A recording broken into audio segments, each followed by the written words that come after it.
So, I like this game so much that I decided to give it a review instead of a gameplay.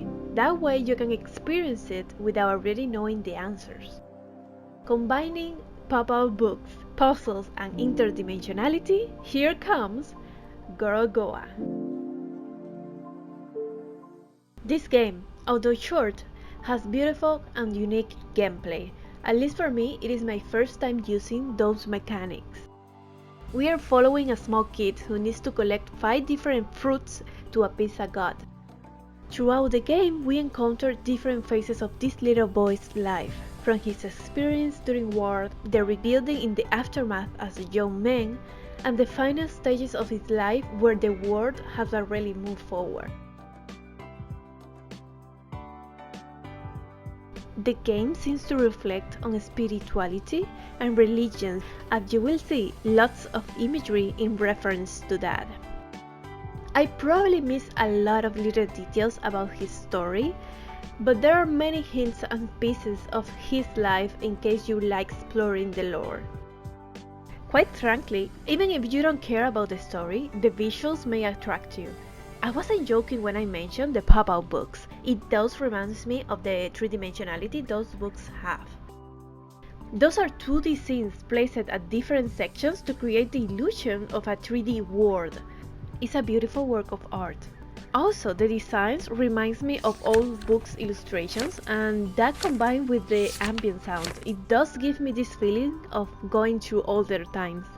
It also keeps you with one person on frame, creating this world where you feel all alone, and whenever there are people, they are not real, just part of a memory or fiction. There are hints and pieces through the gameplay of the characters' lives and struggles, maybe about the trauma of war.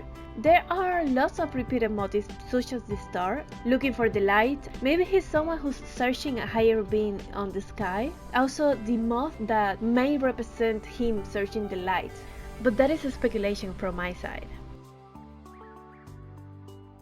Back to the actual gameplay, you will be playing around 4 unique squares that will have different scenes on them, and they will interact and connect to solve the puzzles.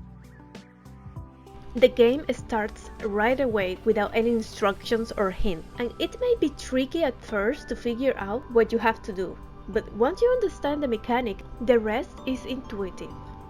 I will recommend you to enjoy it by yourself without searching the answers. You will eventually discover whatever you may be missing. It is a very short game, and as such, searching for answers may ruin the experience in this case. It is not a hard game. I will say that it's a low to medium difficulty, and I give it this level because you have no hints and some sections may get tricky.